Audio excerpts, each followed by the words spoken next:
విద్యార్థులకు ర్యాంకులు కూడా వస్తాయి. అన్ని చోట్ల ర్యాంకులు వచ్చేటువంటి వాళ్ళు వృషభ రాశి వారు కూడా అయ్యే అవకాశం ఎక్కువగా ఉంది. వృషభ రాశి వారికి ఈ సంవత్సరం గ్రహబలం గోచారం బాగుంది. దక్షిణామూర్తి స్తోత్రపారాయణము, లక్ష్మీ నరసింహ స్తోత్రపారాయణం, కాలభైరవాష్టకం చదవటం మంచిది. మిథున రాశి మృగశిర 3-4 పాదాలు, ఆర్ద్ర 4 పాదాలు, పునర్వసు 3 పాదాలు.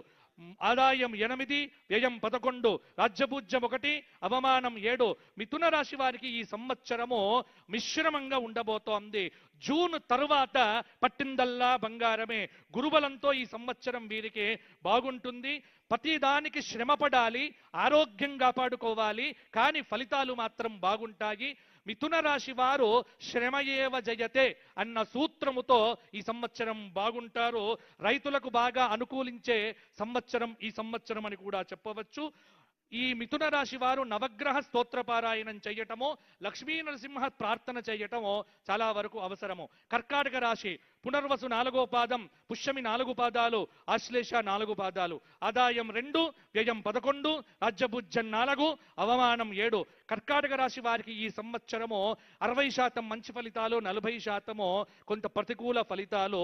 రాహుకేతువుల యొక్క మధ్యమ ఫలితాలు పర్వాలేదు, ఎందుకంటే భాగ్యంలో శని, జన్మలో గురువు కొంత యోగాన్నైతే ఇవ్వవచ్చు.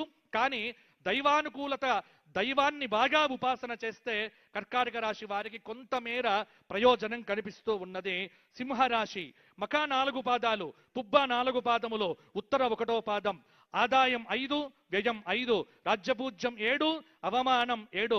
సింహరాశి వారికి ఈ సంవత్సరము అష్టమ శని దోషం ఉన్నప్పటికీ కూడా గురువు ఏకాదశంలో సంపూర్ణమైన శుభాన్నిస్తున్నాడు కాబట్టి కొద్దిగా ఈ సంవత్సరము శ్రమ ఉంటుంది, ఫలితాలు అద్భుతంగా ఉంటాయి.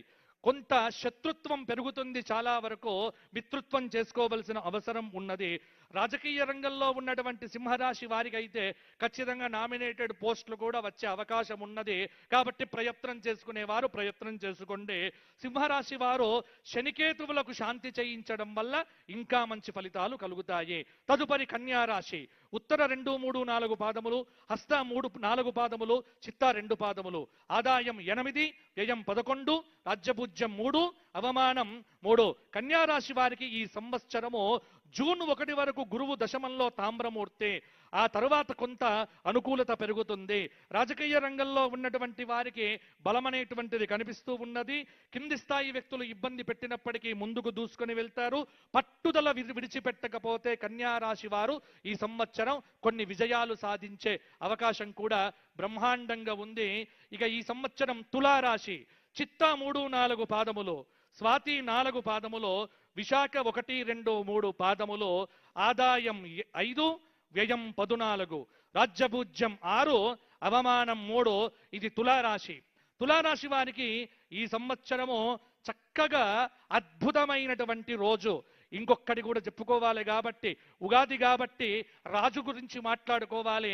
మన రాష్ట్రానికి రాజు రేవంత్ రెడ్డి గారు కాబట్టి రేవంత్ రెడ్డి గారి యొక్క రాశి చిత్తా నక్షత్రం, తులారాశి. పంచమాధిపతి, అష్టమాధిపతి భాగ్యంలో బుధుడున్నాడు వారికి.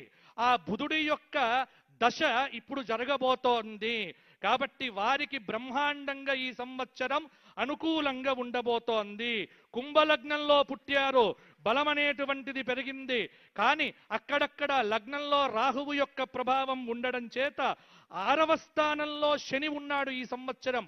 కాబట్టి 6స్థ స్థానంలో శని గోచార రీత్యా ఉండటము శత్రువుల మీద జయం సాధించటానికి కాస్త బలమనేటువంటిది ఉన్నది. అయితే కొద్దిగా కూడా నిద్రపోకుండా ఎల్లప్పుడూ అలర్ట్గా, జాగ్రత్తగా, అప్రమత్తతతో ఉంటేనే వారికి జయం అనేటువంటిది అద్భుతంగా ఉంటుంది. భాగ్యంలో నవమంలో గురువు, పంచమంలో రాహువు అప్పుడప్పుడు తలనొప్పులు ఇచ్చినప్పటికీ సమర్థత, దైవ బలము, ఇటు రాశి ప్రకారంగా గోచార బలము, నడుస్తున్నటువంటి దశాబలము, ఇవన్నీ వారికి యోగ్యతనిచ్చి ఈ సంవత్సరం వారికి తిరుగులేని విధంగా వారిని కాపాడుతాయి అని. రాజు బాగుంటే రాష్ట్రం బాగుంటుంది కాబట్టి వారి గురించి 3 విషయాలు చెప్పడం అనేటువంటిది ఇదెందుకో ఇది బాగా స్తుతించారు అని మాత్రం దయచేసి మీడియాలో రాయకండి. పంచాంగం ఇంతకంటే ఎక్కువ చెప్పడం అనేటువంటిది కుదరదు. కారణం ఏమిటంటే ఇక్కడికి వచ్చి 4 మాటలు చెప్పితేనే రాష్ట్రం బాగుంటుంది. కాబట్టి రాజు బాగుండాలి, రాజు గురువయ్యాడు, ఆ గురువు రాష్ట్ర మంత్రివర్గమును కాపాడుగాక. కాబట్టి తులారాశికి ఈ సంవత్సరం తిరుగులేదు. తులారాశి వారు ఎవరైనా సరే అద్భుతంగా ఉండబోతోంది. వారికి పెళ్లిళ్ళు కాని వారికి పెళ్లిళ్ళు అవుతున్నాయి, డబ్బు వస్తుంది, అలాగే ఇండ్లు కొంటారు. అన్ని రకాలుగా గత 4-5 సంవత్సరాలుగా ఏవేవైతే మీకు ఇబ్బందులు పెట్టాయో అవన్నీ తొలగిపోయి కాలు మీద కాలు వేసుకొని ఈ కాలు నాదే, ఈ కాలు నాదే, అన్ని కాళ్ళు నావే అనేవారే తులారాశి వారు. కాబట్టి తులారాశి వారు ఈ సంవత్సరము లక్ష్మీ నరసింహ దర్శనం చేసుకోండి, వారికి బాగుంటుంది. తదుపరి వృశ్చిక రాశి. విశాఖ 4వ పాదం, అనురాధ 4 పాదాలు, జ్యేష్ఠ 4 పాదాలు, ఆదాయం 11, వ్యయం 5, రాజ్యపూజ్యం 2, అవమానం 6. వృశ్చిక రాశి వారికి ఈ సంవత్సరము అష్టమ గురువు వ్యతిరేక ఫలితాలు ఇస్తున్నప్పటికీ కూడా తదుపరి జూన్ 1 తరువాత అక్టోబర్ 30 వరకు భాగ్య గురువుగా మంచి ఫలితాలు ఇవ్వబోతున్నాడు. రుణ సమస్యలు తీరిపోతాయి, కొంత సహకారం లభిస్తుంది. మైగ్రెయిన్ పెయిన్ లాంటివి ఎప్పుడూ వెంటబడతాయి. కానీ వీరికి ఈ సంవత్సరం గత సంవత్సరం కంటే మంచి ఫలితాలు అధికంగా కలగబోతున్నాయి. వృశ్చిక రాశి వారు కూడా నిరుత్సాహం తగ్గించుకొని ఉత్సాహాన్ని పెంచుకుంటే సరిపోతుంది. వీరికి వృశ్చిక రాశి వారికి ఈ సంవత్సరము విశేషమైన విష్ణు సహస్రనామ స్తోత్ర పారాయణం రోజు చేయటం మంచిది. తదుపరి ధనుస్సు రాశి. మూల 4 పాదాలు, పూర్వాషాఢ 4 పాదాలు, ఉత్తరాషాఢ 1వ పాదం, ఆదాయం 14, వ్యయం 11, రాజ్యపూజ్యం 1, అవమానం 2. ధనుస్సు రాశి వారికి సంవత్సరం అర్ధాష్టమ శని దోషం ఇబ్బంది పెట్టినప్పటికీ కూడా అష్టమంలో గురువు కొంత అక్టోబర్ 30 వరకు శుభ ఫలితాలతో పాటు ఆ తరువాత కూడా కొంత మంచి ఫలితాలు ఇస్తాడు. కాబట్టి గురువు యొక్క అనుగ్రహంతో ధనుస్సు రాశి వారు ఈ సంవత్సరం క్లిష్టమైనటువంటి సమస్యల నుంచి బయటపడతారు. అప్పుడప్పుడు కొన్ని విఘ్నాలు ఉంటాయి వారికి, అవన్నీ కూడా తొలగిపోయే అవకాశం కూడా ఉంది. ప్రమోషన్లు, ఇంక్రిమెంట్లు మొదలైనటువంటివి వీరు సాధించుకునే అవకాశం కూడా ఉంది. కాబట్టి యథావత చూస్తే ధనుస్సు రాశి వారికి ఈ సంవత్సరం కొంత అనుకూలతనే ఉంది, కానీ భయపడాల్సింది లేదు. దత్తాత్రేయ ఆరాధన చేస్తే వీరికి ఇంకా బాగుంటుంది. మకర రాశి. ఉత్తరాషాఢ 2, 3, 4 పాదాలు, శ్రవణం 4 పాదాలు, ధనిష్ట 2 పాదాలు, ఆదాయం 2, వ్యయం 8, రాజ్యపూజ్యం 7, అవమానం 2. ఈ సంవత్సరం మకర రాశి వారికి తిరుగులేదు. మొండి పట్టుదలతో పరిగెత్తడం ఏమిటో తెలిసినటువంటి మకర రాశి వారికి జూన్ తరువాత అద్భుతమైనటువంటి గోచారం అనేటువంటిది పెరగబోతోంది. మంచి ఫలితాలు ఉంటాయి.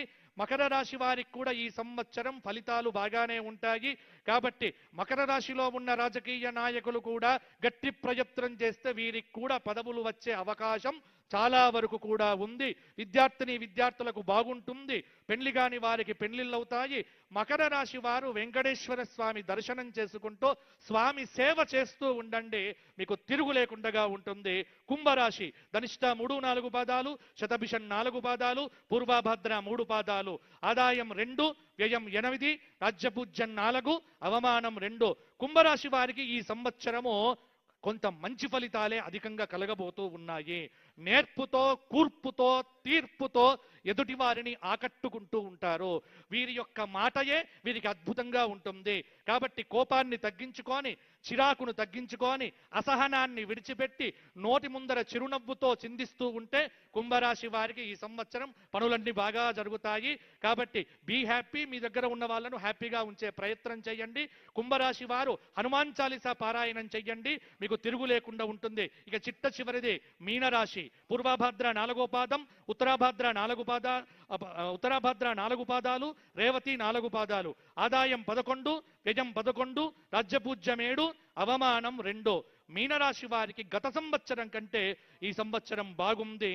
కొంత గురువు శుభమూర్తిగా ఫలితాలు ఇవ్వబోతున్నాడు. అలాగే జన్మంలో శని సంచారం కూడా కొంతమేర పర్వాలేదన్నట్టుగానే ఉంటుంది.